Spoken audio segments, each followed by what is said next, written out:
Welcome back to our channel மாணக்கர் ஆசிரியர். இன்றைக்கி இந்த வீடியோவில் நம்ம என்ன அப்டேட் பார்க்க போகிறோன்னு பார்த்தீங்கன்னா, கோவை விமானப்படை பள்ளியில் ஆசிரியர் அலுவலக பணி மார்ச் 5ஆம் தேதிக்குள்ளே பார்த்தீங்கன்னா விண்ணப்பிக்க சொல்லியிருக்காங்க.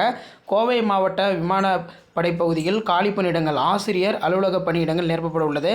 இந்த பணிகளுக்கு மார்ச் 5ஆம் தேதிக்குள்ளே விண்ணப்பிக்கலாம். இது தொடர்பாக விமானப்படை பள்ளியின் இயக்குனர் வெளியிட்டுள்ள செய்திக்குறிப்பில், விமானப்படை பள்ளியில் காலியாக உள்ள அறிவியல், கணிதம், ஆங்கிலம், ஹிந்தி, விளையாட்டு, நூலக ஆசிரியர் பணியிடங்களுக்கு அங்கீகரிக்கப்பட்ட பல்கலைக்கழகத்தில் முதுநிலை அல்லது இளநிலை பட்டம் பெற்றவர்கள், குறைந்தபட்சம் 50% மதிப்பெண் பெற்றவர்கள் விண்ணப்பிக்கலாம். இவர்களுக்கு மாத ஊதியமாக ரூபாய் 33,000 வழங்கப்படும் அப்படிங்கிற மாதிரி சொல்லியிருக்காங்க.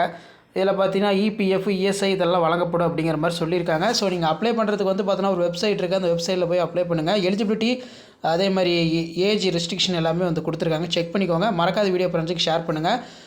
வேலைவாய்ப்பு ரிலேட்டடாக அப்டேட் தெரிஞ்சுக்கிறதுக்கு மறக்காத நம்ம மாணக்கர் ஆசிரியர் யூடியூப் சேனல் சப்ஸ்கிரைப் பண்ணுங்கள். நன்றி.